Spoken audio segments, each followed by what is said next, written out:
आपको पता है कि श्री कृष्ण का एक नाम मुरारी है? ऑफकोर्स पता है। क्यों है?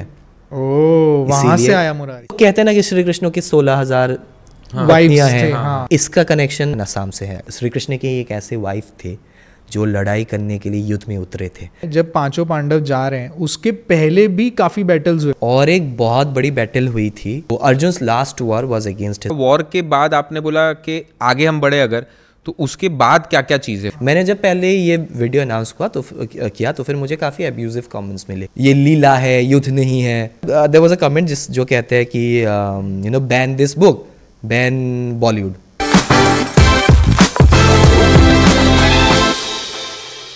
बालासुर का जो वॉर हुआ था तो ये हमारे किसी टेक्स्ट में या है? These are mentioned.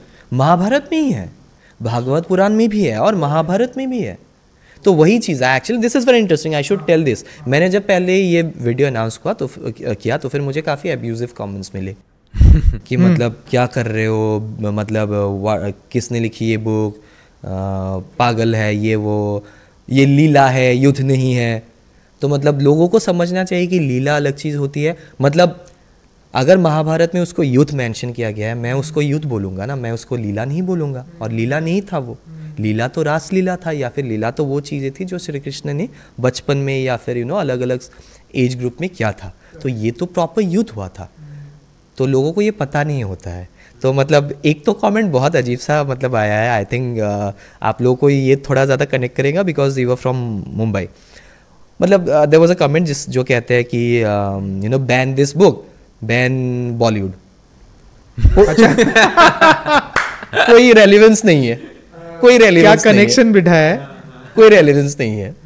तो चलो वो वॉर तो हुआ, वॉर के बाद आपने बोला कि आगे हम बढ़े अगर, तो उसके बाद क्या क्या चीजें हुई? बिकॉज हमने जो सुना था ना, मैं मेरा बता रहा हूँ कि टेक्स्ट में या जो भी हमने सुना था वो था कि महाभारत के बाद they went on to a पैदल यात्रा है कुछ मोक्ष के उधर के। उससे पहले बहुत सारी चीज़ें हुई। तो वो जो मोक्ष की यात्रा है जब पांचों पांडव जा रहे हैं उसके पहले भी काफ़ी बैटल्स हुए। और एक बहुत बड़ी बैटल हुई थी अर्जुन और अपने अर्जुन के एक बेटे के बीच। बब्रवाहन करके एक बेटे थे, ही वॉज फ्रॉम मणिपुर। तो अर्जुन का ही बेटा? हाँ, अर्जुन ऑल्सो मैरिड चित्रंगदा, अगर आप लोग को पता होगा। Correct Chitrangada, right. और एक नागा प्रिंसेस से भी शादी की थी। हाँ, नागा प्रिंसेस से भी, राइट। तो मतलब उन्हीं में से एक का पुत्र था वज्रवाहन, और अर्जुन को पता नहीं था, वज्रवाहन को भी पता नहीं था। तो वहाँ पे भी एक लड़ाई हुई थी क्योंकि एज अ किंगडम मणिपुर ने भी मना कर दिया था कि हम नहीं मानेंगे। हालांकि उनका वो था कि हमें इंडिपेंडेंट रहना है। That was just a matter of sovereignty. वो लोग खराब नहीं थे, लेकिन they just wanted to remain sovereign. तो Arjun's last war was against his one son. Kurukshetra से काफ़ी पहले जो हम बीच में छोड़ दिया था, नरकासुर के बारे में बताता हूँ मैं आप। तो नरकासुरा एंड बानासुरा थे एलाइज, और मतलब दोनों मतलब थे कि हम जरासंध और कंस मिलके अपना खुद का अलायंस बिठाएंगे। जो कुरु नरकासुर, कंस और जरासंध और बानासुरा मिलके, और चारों मिलके। बानासुरा तो ओजी है ना, वो हर जगह पे रहते हैं। तो मतलब ये लोग मिलके अपना खुद का एक अलायंस बनाएंगे। एंड उस अलायंस के साथ मतलब दे वांटेड टू कुरु साम्राज्य के ऊपर उठना था, या फिर और भी पावरफुल राज्य थे उस वक्त, जैसे कि छेदी थे, एंड पांचाल काफ़ी पावरफुल था, मथुरा काफ़ी पावरफुल था, द्वारका काफ़ी पावरफुल था। तो नरकासुर बहुत पावरफुल असुर थे, बहुत पावरफुल असुर थे। एंड ही वॉज लाइक बानासुरा ने सारी चीज़ें मतलब एज अ पॉलिटिकल स्ट्रेटेजिस की थी, लेकिन नरकासुरा मतलब वो गंदा ही था। He was evil, out and out evil. क्योंकि जो श्री कृष्ण, लोग कहते हैं ना कि श्री कृष्ण की 16,000 वाइफ्स हैं। हाँ, करेक्ट। इसका कनेक्शन नरकासुरा से है एंड असम से है अगेन। अच्छा, 16,000 वाइफ्स का? एग्जैक्टली।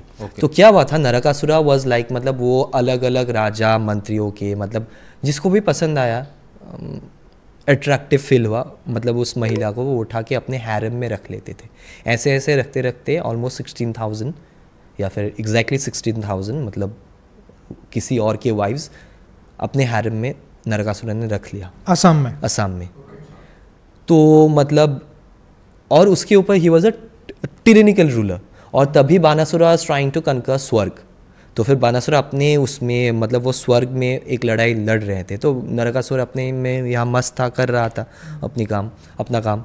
तो तभी मतलब श्री कृष्ण आए थे उन सारी महिला को आज़ाद कराने के लिए। तो जब वो आए तो उनके साथ आई थी श्री कृष्ण की थर्ड वाइफ सत्यभामा। तो सत्यभामा देवी के साथ आए थे लड़ाई करने के लिए नरकासुर के साथ। तो जो हम मतलब कुछ लोग इसको भी क्रिटिसाइज़ करते हैं ना कि हिंदुज़म में वुमेन एम्पावरमेंट नहीं होता है, तो ये कहते हैं कि श्री कृष्ण के एक ऐसे वाइफ थे जो लड़ाई करने के लिए युद्ध में उतरे थे। और एक चीज़ आपको पता है कि श्री कृष्ण का एक नाम मुरारी है, ऑफकोर्स पता है, क्यों है ये लोगों को पता नहीं है। नरकासुर का एक मुरारी मुझे लगता था बांसुरी बजाते थे तो शायद नहीं है, सबको वो लगता है। मुझे भी एक्चुअली ये काफ़ी लेट पता चला, लेकिन ये काफ़ी इजीली अवेलेबल है। अगर आप गूगल भी करोगे ना कि why is Krishna known as Murari, Mahabharata में तो है ही कृष्ण गोविंद हरे मुरारी, हाँ, तो मतलब वो मिल जाएगा। तो मुरारी वॉज बेसिकली नरकासुर का जनरल था, चीफ जनरल। तो मुरारी का मुरा था उनका ना, मुरा था जनरल, हाँ चीफ जनरल। तो मुरा का वध किया इसलिए मुरारी, द स्लेयर ऑफ मुरा मीन्स, मुरारी का मतलब है द स्लेयर ऑफ मुरा। वहां से आया मुरारी, इसीलिए मुरारी। लेकिन जब श्री कृष्ण नरकासुर के साथ युद्ध कर रहे थे तो एक तीर मतलब अचानक से आके श्री कृष्ण को लग गया and Shri Krishna became senseless.